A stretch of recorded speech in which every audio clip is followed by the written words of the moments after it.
Hi, good morning, everyone. I came with one more question, which is requested by the followers in YouTube. What are the difference between core team members and SAP end users? Okay, let me give an example. Okay, let me tell in a simple way. When a company decides to do implementation, for example, they have some 250 or 300 employees across the company and different plants and all. So, for example, let's take our related.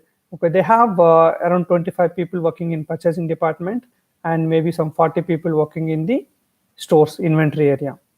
Okay, so business needs to have a core team. They have to prepare a core team from the business who will follow the consultants and who will be with consultants to share the requirements and to discuss about the requirements and to modify any kind of solutions and in-depth solution related discussions and first getting training from the consultants. Okay, all this throughout the journey from the blueprint phase to till go live, there will be a core team from the business will be decided by the management. So if I see this 25 people of purchasing team and 40 people of stores, they have 65 people. So we need the business has decided that at least we should have a two core team members from inventory and two from purchasing. So they wanted to pick four people among these 65 people. Okay. So based on the experience, their overall experience and the command on the business knowledge, how the company is processing, if they have enough command, then only they can uh, ask good queries to the consultants and they can explain their business process so the consultant can understand the process properly and provide the required solution. So with this assumption, the company will pick two people from purchasing and two people from two or three people from inventory, okay, based on their experience. And if they have prior SAP experience, company will definitely give a importance to those people because so that they can tell us in our earlier company they were printing GR note automatically, or else they were printing separate logo. So any kind of things, if they wanted to highlight or if they want to give a good requirements to the consultants, so the company will decide from these 65 people, maybe five people based on their experience, SAP experience, and their command on their business knowledge. Okay, who have been working for a long time and having good command about their multiple procurement processes and multiple payment things or how the materials will be stored.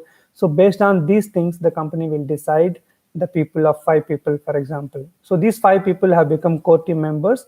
Those will travel with consultants from the business blueprint phase two till go live. The remaining 60 people are users, okay, along with these five people also. Okay, so these 60 people are we can consider as the end users. Okay, at the time of go live, during somewhere in the final preparation stage, these core team members, these five people are going to give training to those remaining 60 people.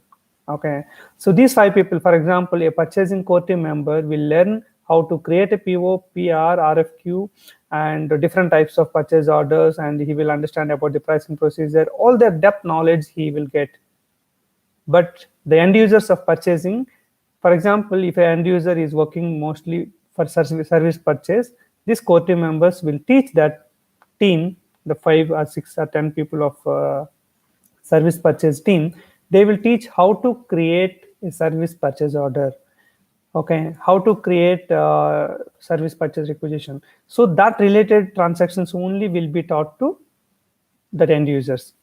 If an end user who will do only goods receipt, his work is daily receiving invoice, the delivery note from the vendor, and perform goods receipt and keep the stock in the warehouse. That is his job. So they are going to teach only the how to do the goods receipt, and they will teach some reports like how to get the material documents, how to verify the stock. Okay, so what are the activities he will do on daily basis? Those transactions are only taught to those end users.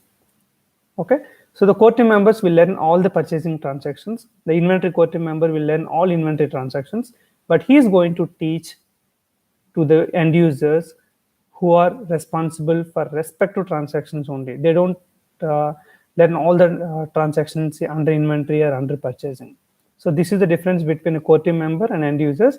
So the core team members have come from that group of end users only, but company will decide based on their experience and SAP experience and the command on the business knowledge. I hope this explanation has given you enough knowledge to differentiate between core team members and end users. These core team members only will become will be called after go live like a key users or super users. So they will have a more access and control. Okay, end users will have a specific transactions based on their daily day-to-day activities. Thanks for watching, and if you have not yet subscribed to our channel, please subscribe, and thanks for your support. Have a good day.